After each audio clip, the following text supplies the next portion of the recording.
Tudo bem com você? Eu espero que sim. Você já casou? Está solteiro? Quer casar? Eu sei que tem muitas coisas que pressionam a gente e falam assim, olha, você tem que casar, você já está passando a idade, vai ficar para a titia, para o titio. No mundo moderno de hoje, muitas pessoas às vezes escolhem nem casar. Mas olha, casamento é divino, casamento é bom demais. Eu tenho 14 anos de casado e posso dizer isso por experiência própria. Casado uma vez, para sempre, e eu sei que esse é o propósito de Deus. Hoje nós vamos falar sobre isso, para quem não encontrou ainda, né, o seu verdadeiro amor, o seu príncipe encantado, esse príncipe vem de onde? Nós vamos falar muita coisa hoje. Mas antes da gente começar, eu conversar com a Paula, eu quero deixar os nossos contatos, que são o Facebook Charles Campos e o nosso e-mail do programa, que é o menteaberta@redesuper.com.br. E tem o Instagram também, que é Charles Campos, você me encontra lá. Ô Paula, tudo bem, Paula? Ótimo. Paula esteve com o maridão há pouco tempo no Mente Aberta, não é isso? Sim, sim. E aí surgiu a necessidade, mediante tantas perguntas, Paula, da gente ter uma conversa específica sobre isso. Tem muita, por mais que algumas pessoas desacreditem da instituição casamento, mas podemos dizer que a maior parte tem o sonho de casar. A gente pode afirmar isso? Com certeza, né? Assim, hoje a gente vê uma geração que anseia em ter uma família, em constituir uma família. Eu creio também assim mais dentro da igreja, vivendo mais de acordo com os princípios da palavra de Deus. Porque é interessante isso ressaltar. Ontem eu estava vendo o Jornal Nacional e a apresentadora ressaltou assim que hoje os homens estão querendo continuar na casa da mãe e está causando um efeito canguru. Não querem mais sair, querem continuar na casa da mamãe. Então, isso eu creio que essa vontade de casar vem muito de acordo com aquilo que você crê, né? Porque a palavra de Deus fala que Deus criou o homem para um relacionamento e disse que não era bom que o homem vivesse só. Os homens não querem sair da casa dos pais? Dos pais. Tem Passou um filme, ontem. eu não lembro o nome do filme, mas é um filme já antigo, retratava isso. Homens de 40 anos, mais de 30 anos, que ficam na casa do pai. É mais cômodo também, né? Porque ele não paga aluguel, ele não tem suas despesas, o salário que ele ganha, ele próprio administra. Isso mesmo. Ele não é confrontado. É uma fuga da realidade, é uma proposta de talvez viver numa insegurança, uma imaturidade, vivendo na casa do papai e da mamãe até os seus 35, 38 ou 40 anos de idade? Com certeza. E a cada dia que o tempo vai passando, a gente vai ficando mais sistemático, né? Se você mora uma vida inteira na casa da mãe, ou se você mora uma vida inteira sozinho, quando você vai se relacionar com o outro, com certeza dá muitos embates, né? Porque você tem aquela vidinha, aquela regra, e aí vai chegar alguém para te confrontar, você vai ter que começar a dar satisfação, você vai ter que começar a dividir, né? Então isso traz confronto. E isso, quando você tem princípios do Senhor, você tem um coração no Senhor, as coisas vão se ajeitando. O problema é quando você não tem o Senhor. Então você acha, não, eu sempre vivi assim, eu vou continuar assim. É a Gabriela, né? Eu Isso, nasci assim, não mudo. Eu vivi assim, eu vou morrer assim. É isso mesmo. Mas, Paula, você esperou. Eu esperei. Esperou com paciência. Esperei pacientemente pelo Senhor. Esperei 8 anos. 8 anos.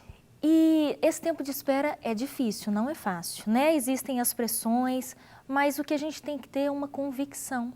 Convicção que Deus está no controle de todas as coisas. Você sempre quis casar? Sempre quis casar.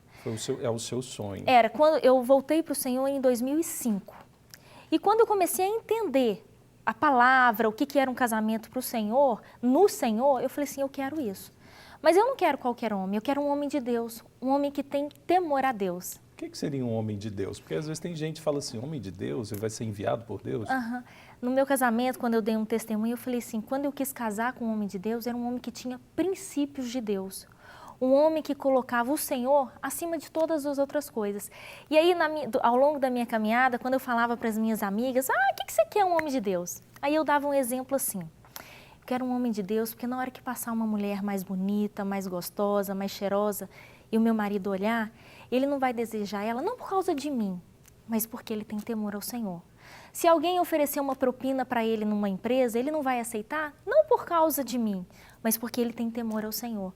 Então, o que faz a diferença hoje, pastor, é o temor do Senhor. Nós temos que viver em cima disso. às vezes algumas mulheres, algumas declarações, não aquelas bem numa falsidade. Você fala, olha, você é a mulher mais linda que existe no mundo, não existe ninguém mais bonita que você.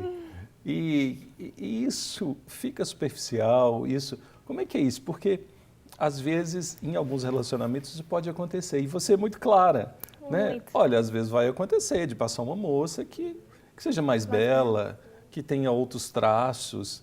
E isso é normal. Com Ou certeza. seja, pode ter belezas diferenciadas. E meu marido vai olhar, ele vai ver. A diferença é como ele vai lidar com aquilo, porque ele tem um princípio no coração dele.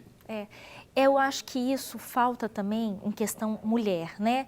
Hoje eu lido com mulheres, muitas recém-casadas, e algumas me questionam. Eu estou vendo meu marido olhar para outra mulher, isso está me incomodando. Eu confrontei ele e ele disse, não estou olhando. E aí o que eu passo? Em primeiro lugar, pastor, a gente tem que confiar. Confiar no Senhor e confiar na gente. Falar, olha, eu sei o Deus que eu creio e eu sou a mulher que Deus deu para o meu marido. Ou seja, não passar uma insegurança, uma imagem de insegurança, levando a despertar talvez coisas que aquele marido nem viu. Isso, tentar lidar, porque existem mulheres lindas, existem, mas o que a gente tem que prestar atenção, ele vai olhar? Vai. O problema é o desejar. E se desejar, ele vai se haver com quem? Comigo ou com o Senhor? Então eu jogo para o Senhor, Senhor, é o Senhor e Ele. Não está nas minhas mãos. Então, isso é uma questão da gente confiar e amadurecendo. Lógico que não é de um dia para o outro. Quando eu casei, às vezes eu falava assim, nossa, será? Aquela insegurança. Mas com o tempinho, a gente vai, né, aprendendo a lidar com tudo na vida. Né? Eu vejo desse modo. É muito interessante isso. Eu sei que na espera você alcançou assim, um presente que Deus te deu, que foi um maridão. Com certeza. E você pôde declarar isso de uma forma tão bonita, né? Pública. Tem um VT, não é isso? Tem um vídeo, a gente vai vídeo. assistir agora, do momento onde a Paula teve a oportunidade de se declarar para o seu amado. Que te inspire. Vamos assistir juntos. E a palavra de Deus fala que os últimos serão os primeiros. Agora é aquele que Deus separou para mim. Separou. Para que nós pudéssemos cumprir um propósito nessa vida. Eu e o Érico, nós sempre cremos que o Senhor estava nos unindo, não somente duas pessoas, mas Ele estava unindo dois propósitos. Porque nós cremos que adianta eu nascer, viver e morrer.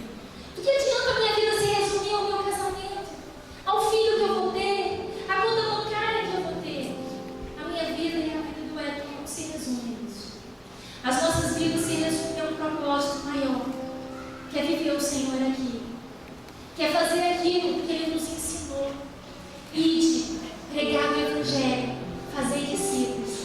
Por isso que as pessoas às vezes falam assim para mim, Paulo só fala de Jesus, Paulo só prega de Jesus. Mas é porque Jesus é tudo na minha vida. Jesus é tudo na nossa vida e Ele mudou a nossa história. E eu quero te honrar nessa noite diante dos homens e diante de Deus. Todo esse tempo, príncipe, você amou mais o Senhor. No nosso tempo de namoro, no nosso tempo de noivado e até no nosso tempo de casamento, que tem um mês que nós casamos com o Senhor. Até hoje, você me respeitou. Até hoje você não me tocou de uma maneira indevida. Para que nessa noite você pudesse cumprir aquilo que a palavra de Deus fala. Deixará teu pai, unir-se à tua esposa. E nessa noite nós vamos nos tornar uma só carne. Para que o nome do Senhor seja engrandecido na nossa vida. Te amo, ser mais do que eu merecia, ser mais do que eu sonhava.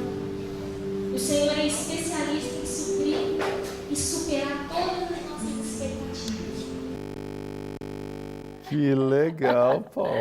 Legal, né? Eu via você assistindo aqui, o Hélio está ali também assistindo, como se fosse a primeira vez que o casamento fosse hoje, né? Foi marcante isso. Foi marcante. não só para nós, né, mas para todos aqueles ali que estavam assistindo. Seus convidados, com certeza. Os meus convidados, muitos criam no Senhor, mas muitos não professam uma fé.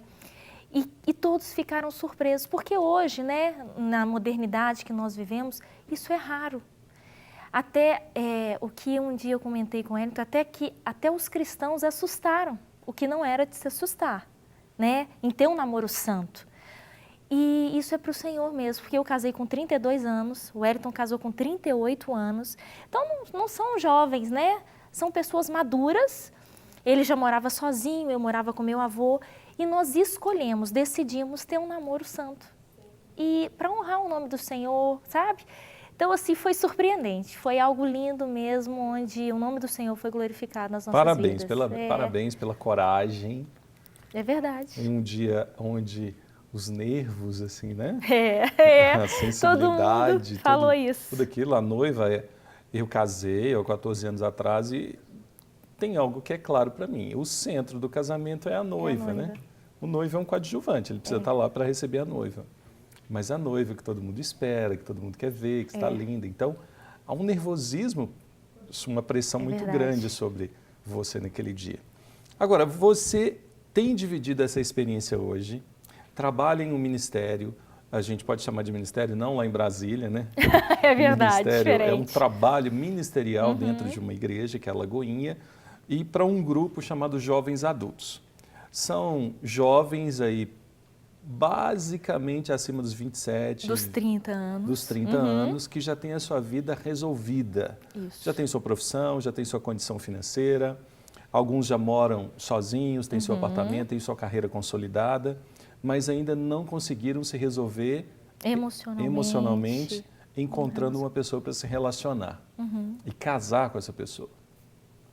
O que para você hoje, tem alguma situação específica que dificulta essa aproximação, que dificulta, que trava uma pessoa de se abrir, se relacionar para outra? O que você percebe hoje? O que eu percebo hoje em relação às mulheres? Querem muito, mas existe um medo velado. As mulheres têm medo. De se expor, de se relacionar, de tentar e dar errado e se frustrarem, com aquela visão assim, não, o primeiro que eu namorar tem que dar certo e eu tenho que casar. Há uma pressão dentro de uma proposta cristã, vamos falar assim, não vamos falar religiosa, mas uma pressão assim, essa pessoa é cristã, ela tem princípios de Deus na vida dela, então ela namora uma vez só. Aquela pessoa que ela encontrar, ela casa. E de repente ela espera essa pessoa e essa pessoa nunca chega. Existe uma pressão. E do pressão. outro lado, onde as pessoas talvez não tenham princípios, que aí é uma vida desregrada, onde se experimenta, tem 1, 2, 3, 4, 5, 100 namorados na história, até os 25 anos, vamos dizer assim, essa pessoa ela já se abre demais, mas ela é aberta para relacionamentos. É possível ter esse equilíbrio, Paula? Aí como pastora, não estou incentivando as pessoas, as irmãs, agora a ficarem com os colegas, com os irmãos, né? O que eu estou dizendo é possível, por exemplo, sair, dar um passeio junto, tomar um sorvete na praça, conversar um pouco, trocar ideias. Com certeza. O que acontece também, em relação a se abrir, a gente tem que estar resolvido. E o que a gente tem percebido? Existe uma carência muito acentuada, né? Tanto em relação aos homens como em relação às mulheres. Mas como as mulheres estão muito carentes, o que acontece? Elas saem com o cara, toma um sorvete, vai no cinema, ali já vê alguma perspectiva, já abre totalmente o coração, já fica totalmente vulnerável e aí pode não dar certo. Já fica até pegajosa ou pegajoso. Isso. Né? E aí não dá certo, o que acontece? Muitas vezes o cara fica mal falado, ela cria uma expectativa errada, então vai havendo essa confusão. Do outro lado, em relação aos homens, como eu acompanho mulheres, eu fico sabendo do lado dos homens. Os homens, muitas vezes, como são jovens adultos, são homens mais velhos, mais maduros. Então, às vezes, cheios de mania, mais metódicos, com uma vida já resolvida. Então, eles entram no relacionamento ou tentam entrar querendo a mulher perfeita, querendo a mulher mais bonita. E como as opções são muitas vezes eles não se posicionam. Por quê? Ah, não, se eu pegar essa agora, se eu sair com essa agora, eu vou ficar mal falado. Aí eu não vou poder depois sair com a outra. Então, e nisso vai virando um emaranhado e ninguém vai se relacionando, ninguém vai se conhecendo. E aí vão ficando sozinhos e tristes. Esse que é o porém. Os dois lados querem se relacionar, se relacionar, mas não se relacionam. mas não se relacionam. E olha que a nossa igreja nem senta um homem do lado e mulher do outro, senta misturado. Senta misturado. Mas existe. Porque existe essa pressão de ter que dar certo. E a gente traz isso com a gente, né? Quando eu comecei com o meu marido, né, eu tinha essa expectativa, mas poderia ter dado errado. E aí? Então a gente tem que ter essa leveza. Então as mulheres precisam vencer o medo. Isso. E os homens também. Isso, os dois. Os dois. O que eu entendo tem que estar aberto para se relacionar, mas não ter o foco totalmente nisso, pastor, porque senão a gente se perde também. Porque a vida não é só casamento, né? É verdade. A vida tem N coisas que o Senhor preparou para nós. Então, o que eu acho é que tem que haver um equilíbrio. As pessoas querem se relacionar e casar, com certeza, isso é lícito, é válido, e eu creio que o Senhor abençoa. Mas o nosso foco não pode ser só nisso, porque senão a gente vai se frustrar. Então, eu creio que a palavra de Deus fala, os solteiros sirvam ao Senhor. E servir ao Senhor de todo o coração não é somente numa obra. Não, eu vou trabalhar na igreja aqui ou acolá. Não, servir ao Senhor é com o coração íntegro, coração reto. Porque eu creio que a primeira coisa que Deus quer transformar num homem, numa mulher, para inserir num casamento, é o caráter. É a vida com Deus. E às vezes a gente está pulando essas etapas. Está indo para outra coisa, né? Para outros caminhos. E aí entra num casamento totalmente destruído, sem estrutura, imaturos, sem os caráteres firmados. Então, assim, a gente tem que se amar em primeiro lugar, porque isso atrai. Tem mulher que casa com medo de ficar solteira? Com certeza. Antes só do que mal acompanhada, tem aquele ditado, né? Tem um ditado assim mesmo. E tem isso, porque tem que dar uma satisfação para você mesmo, para a sociedade, para a igreja. E é aquele negócio, vou casar. Se não der certo, pelo menos eu casei, tentei.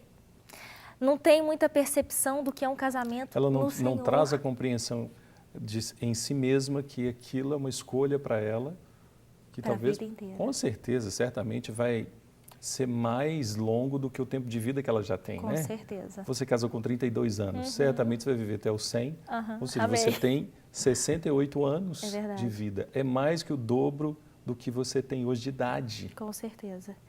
É uma história para uma ser história. construída. E o que, quando a gente está fora, a gente pensa assim, nossa, com o casamento todas as coisas vão se resolver. E não é isso, né? Eu ansiava em casar, queria casar. Hoje o meu casamento é uma bênção, mas só o Senhor me completa. Mais nada. Meu marido, meus filhos que vão vir, o trabalho, a igreja, só o Senhor nos completa. E quando a gente entra num casamento sem esse entendimento, você vai sugar do outro. É porque você deseja sempre que o outro te realize os seus desejos pessoais. E isso não acontecendo, vem sempre a frustração. Sempre a frustração. Qual é o conselho que você mais... Deve ter sempre aquele conselho assim, às vezes os casos se parecem, né? E aquele conselho que você mais, não repete, mas que você mais entrega para as pessoas que você aconselha.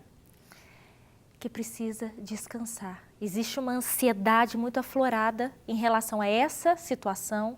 Então precisa descansar, saber que o Senhor está no controle e tirar o foco. Eu acho que essa é a questão. Senão o homem fica com medo mesmo, né, Paula? Porque ele tem até medo de se relacionar, porque, nossa, se eu sair com ela um dia, amanhã talvez ela já vai querer. Às vezes no primeiro encontro ela já está falando de casamento. Calma, né? Calma. Dá tempo ao tempo, tudo tem Isso seu tempo mesmo. determinado. E para os homens, né? Porque eu estou falando das mulheres, eu tenho que falar para os homens. E para os homens, eu acho que eles têm que ter mais atitude, postura de conhecer. Você é homem? Não. Não? Não. Não é ser homem, não. Por quê? Não, ser homem sim. Ser homem, ser firme. Eu perguntei assim, entendi diferente. Que Ser você entendeu? homem? Eu falei, não. Não. De Entendi. ser homem mesmo. Isso, de não ter um medo. Meu marido estava aconselhando um moço ontem, e aí eu escutei pelo telefone. Ele está conhecendo uma moça e ele estava pegando, né, um conselho, e aí meu marido falou, olha, você tem que perceber 3 coisas na vida de uma mulher. Em primeiro lugar, a vida dela com Deus. Em segundo lugar, o caráter dela. Em terceiro lugar, se você tem uma afinidade física, você gosta daquilo que você vê, né? Então a gente não pode esquecer dessas questões. Porque o terceiro ponto no ambiente espiritual, às vezes a pessoa quer... Não, espiritualizar tudo, né? Porque não ela pode. tende a levar assim, eu estou pecando, eu estou olhando para aquela moça e não posso porque estou tendo desejo. É verdade. Ele tem que saber lidar com os desejos. Mas ele tem que gostar. Mas o desejo quem deu foi Deus. E ele tem que gostar do que ele está vendo, e ela tem que gostar daquilo que ela está vendo. Por quê? Igual, né, você falou, são anos e anos. Imagina na hora que você está lá com seu marido, você tem nojo dele, você não quer ficar perto. Como é que vai ser isso? Só espiritual não vai. Deve ser terrível. Né? Então tem que ter um conjunto. Né? Isso não pode ser o primordial, mas pode ser o mais feinho ou pode ser a mais feinha. Mas você tem que gostar daquele feinho, daquela feinha. Eu lembro de uma moça falando que ela ia baixando... assim, tirando, né, cortando da lista que ela fez. Eu quero alguém alto, bonito, olhos claros, moreno, e assim, sarado e tal, que tem isso e tal. Aí estava demorando, ela vai cortando, né? Não precisa ser tão alto, corta. Não precisa ter olhos claros, corta. Aí sobra um estereótipo assim. Esse que se encaixa no perfil. Não é isso, Deus respeita. Com certeza. Não é? Se eu tenho um estereótipo, um biotipo de uma pessoa que eu gosto, eu preciso investir nisso também. Não é ficar procurando aquilo como se fosse uma caça. Mas eu sei que Deus, Ele atende o nosso coração. E outra coisa, eu já lidei com muitas meninas... Porque senão, só voltando nisso, porque pode acontecer do rapaz ou a moça, então, casa abrindo mão demais... Mas se aquilo é algo que não atrai a ele, e ele tem um estereótipo que o atraia, ele vai ficar sendo atraído, ou certamente ele será atraído fora do casamento. É verdade, isso mesmo. E, por exemplo, a gente lida com muitas meninas que é aquele negócio de profetada. Eis que te digo que o seu marido ou a sua esposa é aquela. Não, isso é terrível. E a pessoa, tipo, aí, né, mas eu não gostei dele, E aí fica naquela angústia, falta de paz, mas se Deus mandou. Se Deus falou, então assim, falta de quê? De conhecer o Senhor, de conhecer o amor do Senhor. Com relação à profecia, ela acontece, ela pode ser julgada a profecia, mas o risco para mim da profecia direcionada a um relacionamento é o seguinte, qualquer situação que o outro cometer contra mim, ou eu contra a outra, vamos dizer assim, a culpa sempre vai ser de Deus. É verdade. Porque os dois estão isentos. Porque eles não quiseram, foi Deus que mandou. É verdade. Então, se eu tenho uma atitude errada e a outra vier, e a pessoa do lado vier corrigir, ou se a outra pessoa fizer uma coisa errada, no caso minha esposa, e eu for corrigi-la, não, foi Deus que mandou, aí você vai conversar com Deus, não é comigo, não. Joga toda a responsabilidade, e não é né? assim. É verdade. Quando nós escolhemos e o Senhor Deus nos abençoa, a responsabilidade é nossa. É nossa. Deus, eu preciso, eu não posso perder essa mulher, o Senhor me ajuda. É verdade. E assim a gente vai caminhando. Paulinha, onde você atende? Assim, de repente tem muita gente querendo conversar com você. Pois é. Vencer os medos. Chegar o dia lá do tan-tan-tan-tan. Pois é. Hoje eu ajudo o Leozão nos Jovens Adultos. Todo sábado nós estamos no culto. E às quintas-feiras, hoje eu atendo no prédio dos Jovens Adultos. Antes era na Casa Pastoral. Mas semana passada, os Jovens Adultos ganhou um prédio, né? De 5 andares, lindo. E agora eu estou atendendo lá toda quinta-feira. O prédio fica na rua Itamaracá. Não sei. Itamaracá, fica na rua Itamaracá. Qual é o seu telefone, se as pessoas usam o telefone de lá? Meu telefone é 3197779086. É muito fácil para esse prédio, a gente está brincando aqui, mas logo que a pessoa sai do túnel da Cristiano Machado, indo sentido a Venda Nova, a Confins, à sua esquerda, você olhava assim, tinha um prédio muito bonito com uma frase e um desenho falando Jesus é o caminho, a verdade e a vida. Hoje esse prédio ele foi repintado de uma cor laranja, ele fica no alto da floresta do Colégio Batista, aquela região, então não tem erro. Mas ligando para você também, ou ligando lá na Casa Pastoral, que é 3429-9400, as pessoas vão te informar o endereço e certinho onde fica o telefone, os dias que a Paulinha atende, que o Leozão também está atendendo lá. Pastor, é melhor ligar na Casa Pastoral? Como o prédio é novo, ainda não temos telefone. Isso. E me sopraram aqui, é o número 90. Número 90, Rua Itamaracá, número 90, viu? Como é que é bom ter assessor? Assessor para sempre. Para sempre. Mas liga lá, 3429-9400, código de Belo Horizonte 31, e aí você tem as informações lá do prédio da Rua Itamaracá. E tem aí os seus contatos na tela. Sim. É isso? Isso mesmo. Obrigado, Paula. Pois é. Passou rápido, né? Tem Passou tanta rapidinho. Quem sabe ano que vem, ou não sei, quem sabe não há projetos aí para 2015, você começar um trabalho maravilhoso relacionado a isso, né? Pois é. Um congresso, um seminário, um Verdade. workshop. Amém. Vamos lá. Obrigada.